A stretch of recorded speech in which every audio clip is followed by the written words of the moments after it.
As the pandemic has magnified, the weaknesses of our current systems are more evident than ever. This is affecting everybody, in every corner of the world, in every walk of life. It is affecting people differently, and some people much more harshly than others. For some people, it is just an inconvenience. For others, it is a total destruction of their lives. But we all feel it. Some of us are making changes during this time. Some of us are looking into the future. Some of us are really focusing on what we can control. Some of us are really channeling our energy towards thinking constructively about how we move forward with those changes.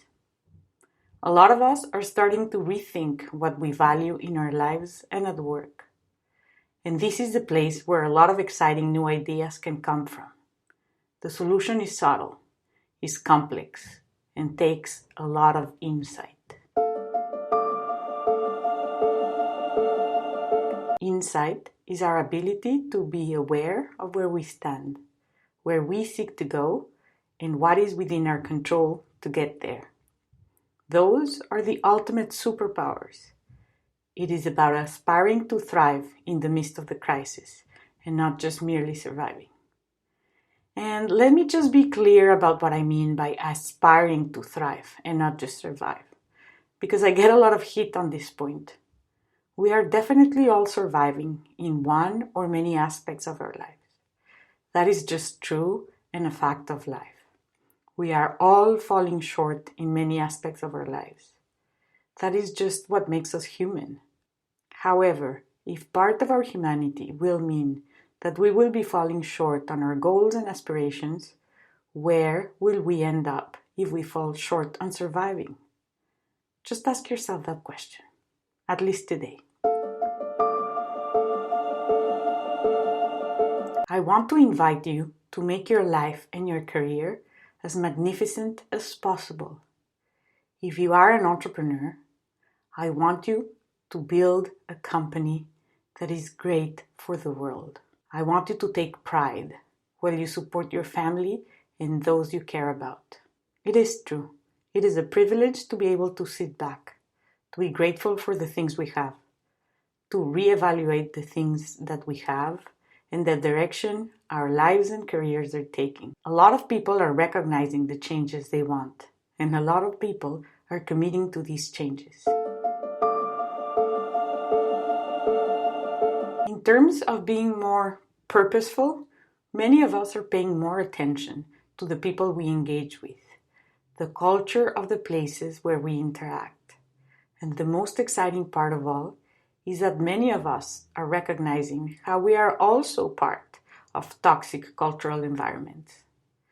Many of us love to consider ourselves as part of the solution, but sometimes we lack the courage to acknowledge how we are also part of the problem.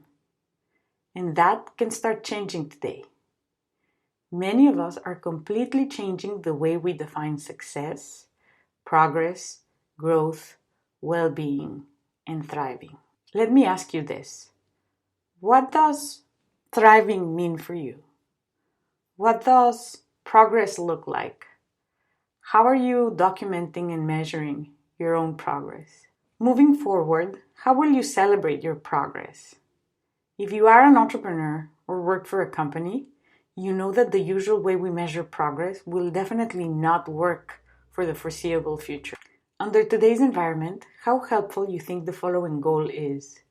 Have a 25% increase in sales by Q3. If you are like me, you will see that this is an invitation to despair, frustration, and even burnout. Pivoting, adjusting, and transforming is not as easy as it sounds. It not only requires insight, but also ruthless consistency in executing on those shifts. It is clearer than ever that we need better systems, better tools, better networks, and better feedback mechanisms. Now, adjusting is stressful by definition. Although it is impossible to get rid of stress entirely, you can do a lot to help. It is important to make wise choices on the activities we engage with so that we are not overloaded. Here are 4 strategies that you can currently engage with that will help you cope with the stress of making adjustments and better adapt to the new environment. What I like the most is that you can implement them today. Here is the first one. Take a little time to clarify your purpose. And this is why you want to make the adjustments you seek. Try to stay away from numeric goals.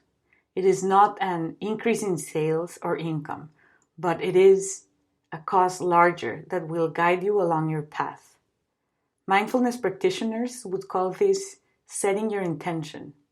This will give you the energy you need to move forward and overcome the obstacles you and me will face along the way. Again, purpose is not a quantitative goal. It doesn't come from the mind, but it comes from the heart. And yeah, believe it or not, we all have a heart. We just need to be better at using it, to have enough energy to adapt long term. It is a driving force that is inside of you and gives you meaning to every day. For intention, you can set an intention for your career. You can also set an intention for your mental well-being. For me, it's keeping myself with peace of mind and within the limits of what I can control. So whatever bugs me or stresses me out, I either address it or try to keep myself away from it. You can set an intention for the kind of partnerships you want to build. Keep in mind that it is truly hard to aim for something great if you're not super clear of what it looks like. So try to take this opportunity to be as clear as possible on your intention. Second strategy. Study the lives of those you find inspiring and are leading lives you find magnificent.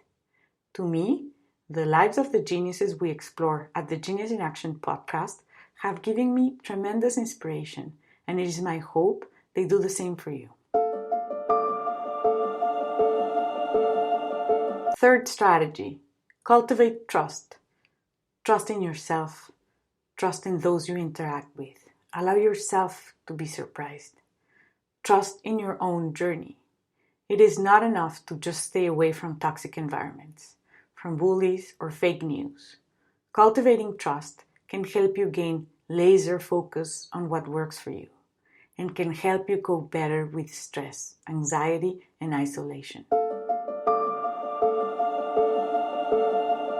Fourth strategy, learn how to build resilience in your systems.